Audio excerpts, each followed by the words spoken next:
तो एक बड़ी खबर आपको बता दें, बांग्लादेश हिंसा पर यह बड़ी जानकारी सामने आ रही है। हिंसा पर भारत ने एक बड़ा एक्शन ले लिया है। बवाल के बीच यह बड़ा फैसला अब भारत सरकार की तरफ से किया गया है। वीजा केंद्र अनिश्चित काल तक के लिए बंद कर दिए गए हैं। वीजा सेवाएं रद्द जो है वो चटगांव के लिए की गई हैं। ये बड़ी जानकारी आपको दे रहे हैं।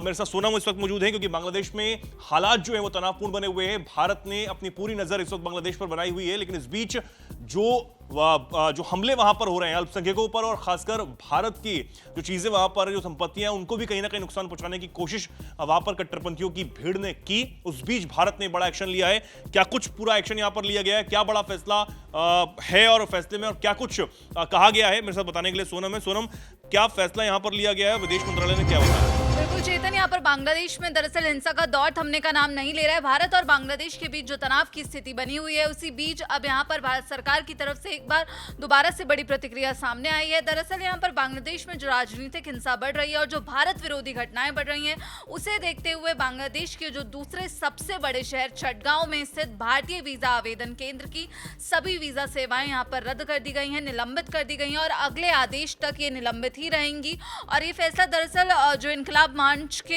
प्रवक्ता हैं और जो युवा नेता उस्मान हादी की जो मौत हुई, उसके बाद जो बवाल मचा बांग्लादेश में, उसको देखकर यहाँ पर लिया गया है। क्योंकि लगातार जो है यहाँ पर माइनॉरिटीज को टारगेट कर हमला किया जा रहा है, लगातार उनको निशाने पर लिया जा रहा है। हमने देखा दीपू चंद्र दास की जो हत्या हुई, उसको लेकर भी भारत सरकार की बड़ी प्रतिक्रिया सामने आई है। यहाँ पर भारत ने बांग्लादेश से कहा है कि मेमन सिंह में जो भीड़ ने दीपू चंद्र दास की बर्बर हत्या की और बर्बर हत्यारों को न्याय के कटघरे में अब बांग्लादेश सरकार लाए। यहाँ पर भारत सरकार की तरफ से ये कड़ी प्रतिक्रिया है, क्योंकि बांग्लादेश के जो हालात 2024 से बने हुए हैं, उस पर भारत सरकार लगातार प्रतिक्रिया देती रही है। शेख हसीना के मामले में जो कुछ बांग्लादेश की तरफ से दबाव बनाने की कोशिश की गई, उस मामले में भी एक कड़ा जवाब भारत ने दिया। लेकिन इस बीच जब अल्पसंख्यकों पर हमले नहीं रुक रहे हैं, उस बीच भी भारतीय विदेश मंत्रालय ने एक कड़ी चेतावनी दी है कि तुरंत जो हत्यारे हैं उनको न्याय के कटघरे में लाकर खड़ा किया जाए, ताकि उस व्यक्ति को, उस हिंदू व्यक्ति को न्याय मिल सके। जी बिल्कुल, यहाँ पर चेतन और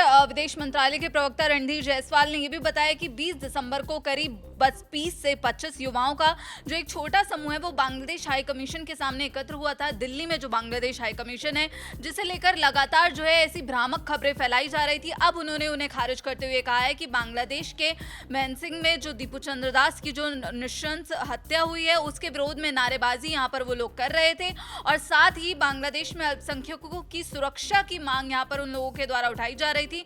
उन्होंने कहा कि इस दौरान ना तो किसी तरह की जो है बैरिकेड तोड़ने की कोशिश हुई और ना ही कोई सुरक्षा स्थिति बनी, और जो मौके पर पुलिस तैनात है, उन्होंने कुछ मिनट में ही समूह को शांतिपूर्वक हटा दिया। इन घटनाओं के जो दृश्य हैं वो प्रमाण सार्वजनिक रूप से भी उपलब्ध हैं। उन्होंने कहा कि बांग्लादेश के कुछ मीडिया दरअसल यहाँ पर इस घटना को बढ़ा चढ़ाकर और गलत तरीके से पेश कर रहे हैं। विदेश मंत्रालय ने यहाँ पर फिर से दोहराया है कि भारत बांग्लादेश में हालात पर लगातार नजर बनाए हुए है और जो भारतीय अधिकारी हैं वो बांग्लादेशी प्रशासन के संपर्क में हैं सीधा और अल्पसंख्यकों पर जो हमले हो रहे हैं उसको लेकर अपनी गहरी चिंता भी जता चुके हैं। तो यहाँ पर भारत सरकार की तरफ से ये साफ कर दिया गया है कि भारत अपने क्षेत्र में स्थित सभी जो विदेशी मिशन है और जो राजनयिक प्रतिष्ठान है, उनकी सुरक्षा, यानी कि यहाँ पर जो बांग्लादेश का जिसकी हम बात कर रहे थे, जिसे लेकर खबरें फैलाई जा रही थी कि बांग्लादेश हाई कमीशन के सामने जो है लोग एकत्रित हुए थे और मीडिया हाउस, जो बांग्लादेश के कुछ मीडिया चैनल्स हैं, उनके द्वारा घटना को बढ़ा चढ़ाकर बताया जा रहा था। उसे लेकर विदेश मंत्रालय ने कहा है कि भारत अपने क्षेत्र में स्थित सभी विदेशी मिशनों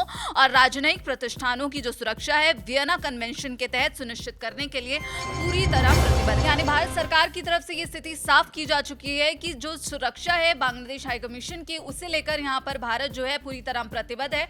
अब यहाँ पर स्थानीय मीडिया ढाका ट्रिब्यून के मुताबिक जो वीजा जो आवेदन केंद्र हैं, जिनकी सेवाएं जो है निलंबित की हैं, उन्होंने साफ किया है कि सुरक्षा स्थिति की जब तक दोबारा समीक्षा नहीं हो जाती, वीजा सेवाएं बहाल नहीं होंगी। और हादी जो पिछले साल हमने देखा छात्र आंदोलन के जो है प्रमुख चेहरों में शामिल था, जब शेख हसीना का तख्ता पलट हुआ, उसमें भी उस आंदोलन में ये सबसे मुख्य चेहरा था और भारत का ये लगातार जो है कट्टर आलोचक रहा है। भारत के खिलाफ कई भारत विरोधी बयान इसके द्वारा दिए गए हैं। वहीं 12 दिसंबर को जो है ढाका के विजयनगर इलाके में इसके सर में गोली मार दी गई। ये विवाद कहां से शुरू हुआ? जो बांग्लादेश में अभी बवाल चल रहा है, वो उस्मान हादी की जो हत्या हुई, उसको लेकर अब यहाँ पर कट्टरपंथियों ने यूनुस सरकार को, यूनुस की जो अंतरिम सरकार है, उसे अल्टीमेटम दिया है कि आप 24 घंटे में हथियारों को ढूंढकर हमारे सामने लाइए। और हमने देखा कि बांग्लादेश में जो हिंसा की आग जो अब बहुत तेजी से फैल रही है, उसमें हिंदुओं को लगातार टारगेट किया जा रहा है। इसे सिंगापुर भी ले जाया गया था, लेकिन वहां पर इलाज के दौरान इसकी मौत हो गई। और अब हादी की मौत के बाद जो है बांग्लादेश के कई हिस्सों में हिंसा देखने को मिल रही है, आगजनी तोड़फोड़ की घटनाएं सामने आ रही है। वहीं चटगांव में जो भारत का जो सहायक उच्चायुक्त है, उस आवास पर जो है पथराव की घटना भी हुई, जिसके बाद भारत सरकार ने कड़ा एक्शन लेते हुए जो है इस जुड़े जो संस्थान है, जो भारत के सुरक्षा पर सवाल उठने लगे। अब यहाँ पर भारत ने जो है ये वीजा सेवाएं रद्द कर दी हैं और बड़ा एक्शन लेते हुए भारत सरकार ने बांग्लादेश को कहा है कि जो भी आपका यहाँ पर हाई कमीशन है, उसकी सुरक्षा के लिए हम पूरी तरह प्रतिबद्ध हैं। और जो तनाव के माहौल को देखते हुए चेतन, बांग्लादेश के सिलेट में जो है भारत के सहायक उच्चायोग कार्यालय जो है और जो वीजा आवेदन केंद्र हैं, उनकी सिक्योरिटी कड़ी कर दी गई है। सिलेट मेट्रोपॉलिटन पुलिस के अनुसार यहाँ पर ज्यादा से ज्यादा जो है अतिरिक्त सुरक्षा बल तैनात किए गए हैं, ताकि कोई भी तीसरा पक्ष यहाँ पर हालात का फायदा ना उठा सके।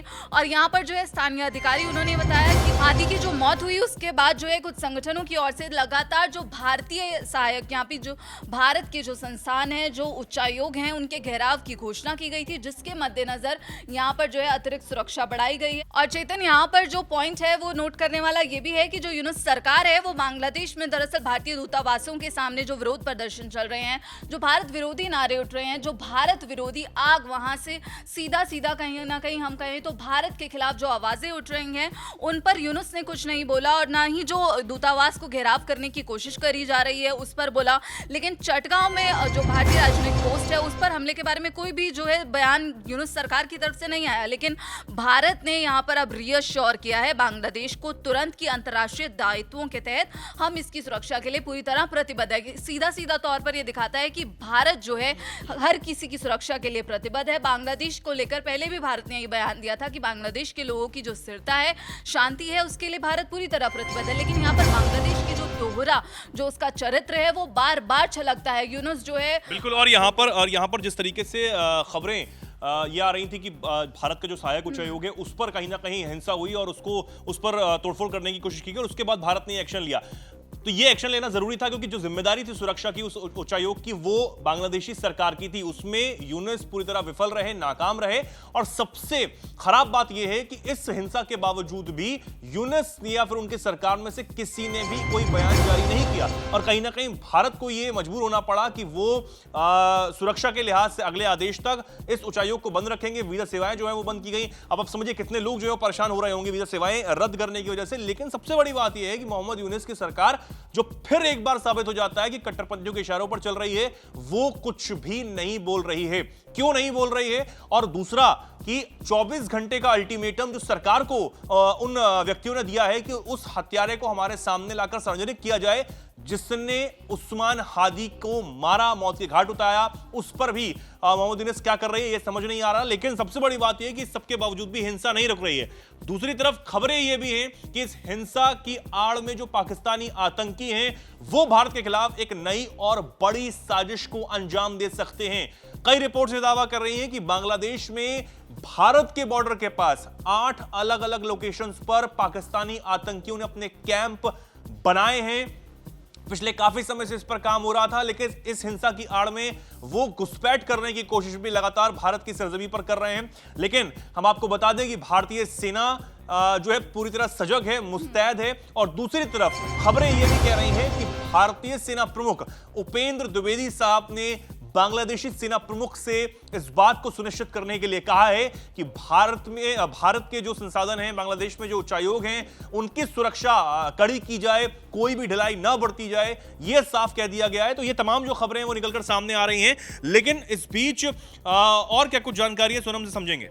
बिल्कुल चेतन, यहाँ पर दरअसल जो भारतीय सेना एक्शन में दिख रही है और यहाँ पर जो है CNN न्यूज़ 18 को दरअसल सूत्रों के हवाले से ये पता चला है कि भारत और बांग्लादेश के जो सेना प्रमुख हैं वो सीधे संपर्क में है, जैसा कि हमने ये रिपोर्ट भी की थी पहले। और ज़मीनी हालात पर जो लगातार है वो बातचीत हो रही है और यहाँ पर भारत सरकार की तरफ से भी यही कहा गया है कि भारत सरकार सीधे सीधे बांग्लादेश से संपर्क में है। जो भी स्थिति है उस पर भारत ने नज़र बनाई हुई है और मकसद साफ है कि सीमा के दोनों ओर जो हालात हैं वो काबू में रहे और किसी भी तरह की जो स्थिति है वो आउट ऑफ कंट्रोल ना हो। और बांग्लादेश की जो सेना प्रमुख हैं और भारतीय सेना प्रमुख हैं वो भरोसा यहां पर दिलाया जा रहा है कि बांग्लादेश में जो मौजूद सभी जो भारतीय ठिकाने हैं वो पूरी तरह सुरक्षित हैं। और यहाँ पर हम दीपू चंद दास की बात करें तो चेतन, यहाँ पर लगातार जो जांचकर्ता की तरफ से ये सामने आ रहा है कि ऐसा कोई भी प्रत्यक्ष सबूत नहीं मिला है कि दीपू ने किसी भी धार्मिक भावना को ठेस पहुंचाने वाली कोई टिप्पणी की हो, क्योंकि लगातार ये आरोप लग रहे थे कि उस पर इश्निंदा का आरोप लगा था। लेकिन यहाँ पर अब जो जांचकर्ताओं की रिपोर्ट कोई भी गवाह जो है वो नहीं मिला है और